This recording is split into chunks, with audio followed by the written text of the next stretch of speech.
So hello everybody, welcome to another session of NCERT chemistry. আমি last video tut Raoult's law to discuss কৰিছিলো হয়নে আৰু আমি Raoult's law এটা important formula পাইছিলো this one right p1 naught equal to p2 naught minus p1 naught ফলে x2 এটো so let's see ইয়াৰ ওপৰত আমাৰ কেনেকুৱা question আছে আচ্ছা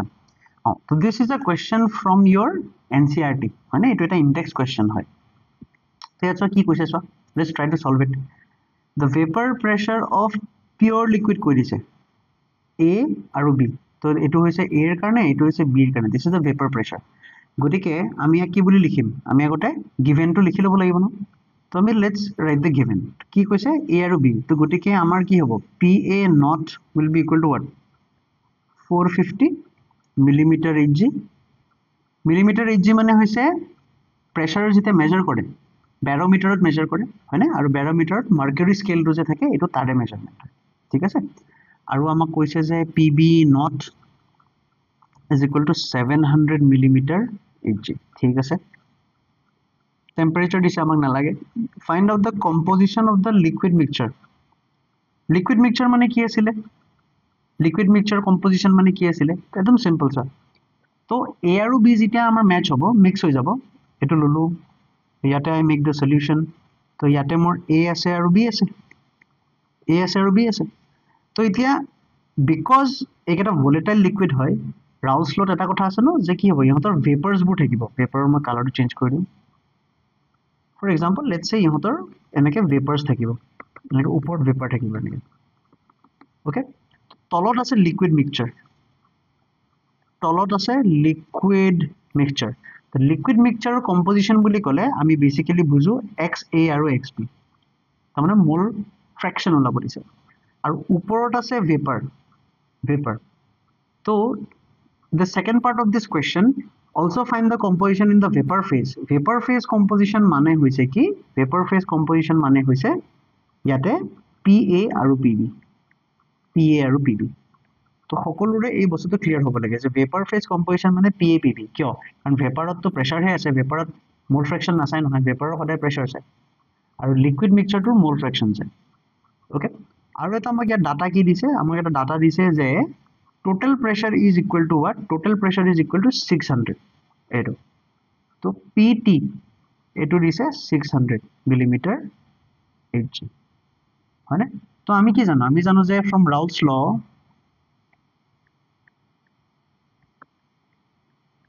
আমার ফর্মুলা টা আছে what is the formula this is the formula P total equal to P1 naught plus P2 naught minus P1 naught x2 কি কৈছে P total equal to P1 naught PA naught বুলি ললো plus ইয়াতে আহিব PB naught plus এটো অলপ মুছি দিম লেটাৰ আহি গল ইয়াতে হ'ব PB naught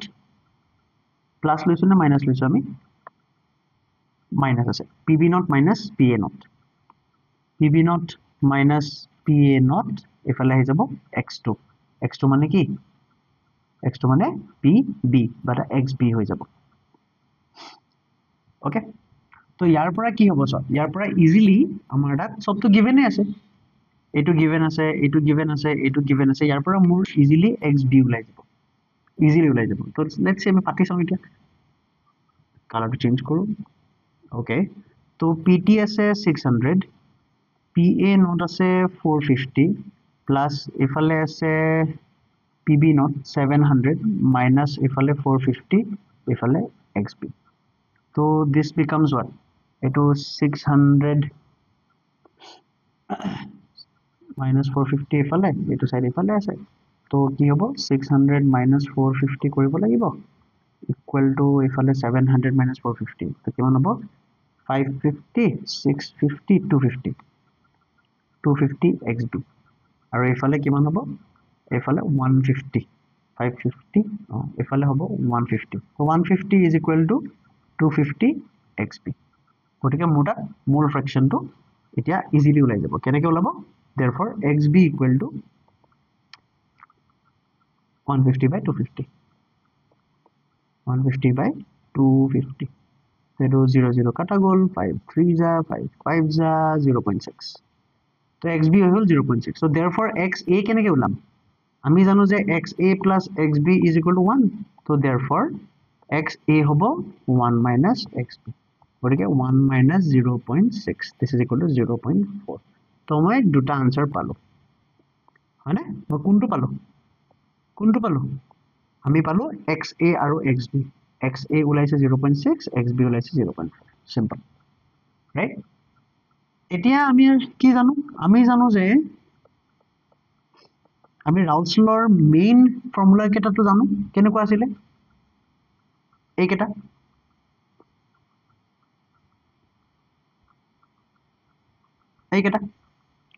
যে p1 equal to p1 not x1 p2 equal to p2 not x2 তো হেতু কনসেপ্ট ইয়াত লগাই দিম আমি কি গম পাও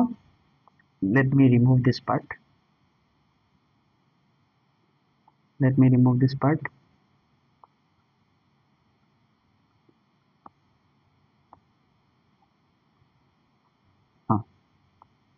তো আমি জানো যে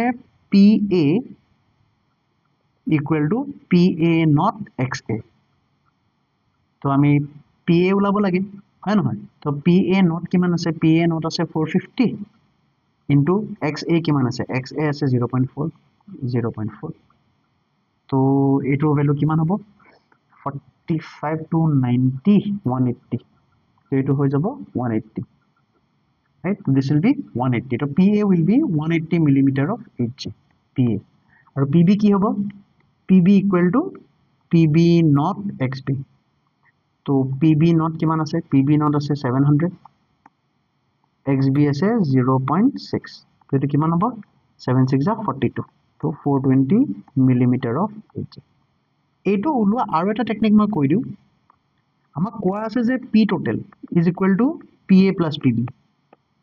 p total to মোক 600 দিয়া আছে is equal to pa আমি আগতে উলাই ললো plus pb তো গটিকে pb equal to কি হ'ব 600 minus 180 equal to 420 millimeter hg তো আমি ইজিলি এটা ক্যালকুলেট কৰিব so as you can see right here যে আমি একদম simple K given data to the Raoult's law formula কেটা apply কৰি xa xb উলালো pa pb উলালো and this is your solution তো সকলো এবাৰ এটো ভালকে NCERT এবাৰ চাই নিজে এবাৰ ট্ৰাই কৰি চাবা নচোৱাকে ট্ৰাই কৰি চাবা বুজি পাইছা নে কমেন্টত জনাবা thank you